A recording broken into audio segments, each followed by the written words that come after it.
നമസ്കാരം. കോൺഗ്രസിൽ നിന്ന് സസ്പെൻഡ് ചെയ്യപ്പെട്ട രാഹുൽ മാങ്കൂട്ടത്തിൽ എം.എൽ.എ ഇന്ന് നിയമസഭയിലെത്തി. നിയമസഭാ സമ്മേളനം തുടങ്ങിയതിന് തൊട്ടു പിന്നാലെയാണ് അദ്ദേഹം നിയമസഭയിലേക്ക് എത്തിയത്. രാഹുൽ മാങ്കൂട്ടം നിയമസഭാ സമ്മേളനത്തിൽ പങ്കെടുക്കുമോ എന്നുള്ളത് സംബന്ധിച്ച സസ്പെൻസ് നിലനിൽക്കുകയായിരുന്നു. ഇന്ന് രാവിലെയും മാധ്യമപ്രവർത്തകർ രാഹുൽ മാങ്കൂട്ടത്തിലിൻ്റെ വീട്ടിലെത്തിയിരുന്നുവെങ്കിലും അവിടെ ആരെയും കാണാനും കഴിഞ്ഞിരുന്നില്ല. അതിനെ തുടർന്നാണ് രാഹുൽ മാങ്കൂട്ടത്തിൽ നിയമസഭയിൽ പങ്കെടുക്കുമോ എന്നുള്ള അഭ്യൂഹങ്ങൾ പൊതുവെ ഉയർന്നിരുന്നത്. നിയമസഭയ്ക്ക് മുന്നിലുമൊക്കെ തന്നെ മാധ്യമപ്രവർത്തകർ രാഹുൽ മാങ്കൂട്ടത്തിൽ എത്തുമോ എന്ന് കാത്തു നിൽക്കുകയായിരുന്നു.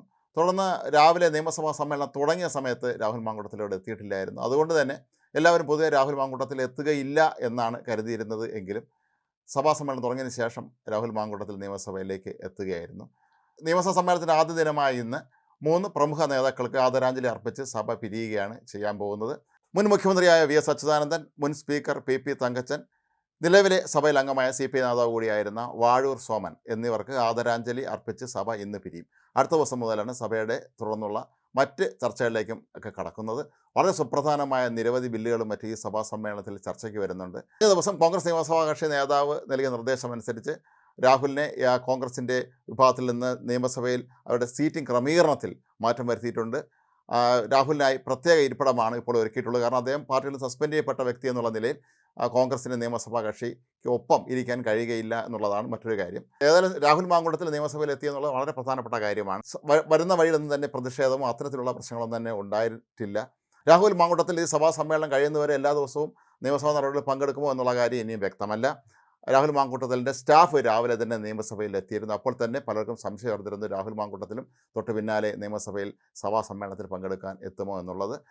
രാഹുൽ മാങ്കൂട്ടത്തിലെ നിയമസഭാ സമ്മേളനത്തിൽ പങ്കെടുപ്പിക്കണമോ വേണ്ടയോ എന്നുള്ളത് സംബന്ധിച്ച് കോൺഗ്രസിനുള്ളിൽ തന്നെ ഇപ്പോഴും കൃത്യമായൊരു അഭിപ്രായ ഐക്യം ഉണ്ടായിട്ടില്ല. ഒരു വിഭാഗം നേതാക്കൾ പറയുന്നത് രാഹുൽ മാങ്കൂട്ടത്തിൽ സഭാ സമ്മേളനത്തിൽ പങ്കെടുക്കണം എന്ന് തന്നെയാണ്.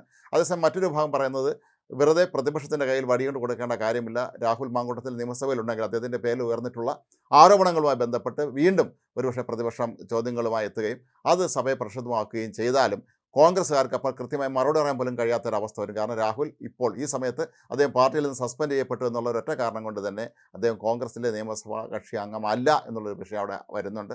ഏതായാലും വരും ദിവസങ്ങളിലൊക്കെ തന്നെ നിയമസഭയിൽ രാഹുൽ മാങ്കൂട്ടത്തിൻ്റെ സാന്നിധ്യം എന്തൊക്കെയായിരിക്കും മാറ്റങ്ങൾ ഉണ്ടാക്കുക, അല്ലെങ്കിൽ എന്തൊക്കെ രീതിയിലുള്ള പ്രതികരണങ്ങളായിരിക്കും ഉയർത്തുക എന്നുള്ളതാണ് എല്ലാവരും ഇപ്പോൾ ശ്രദ്ധാപൂർവ്വം വീക്ഷിച്ചുകൊണ്ടിരിക്കുന്നത്.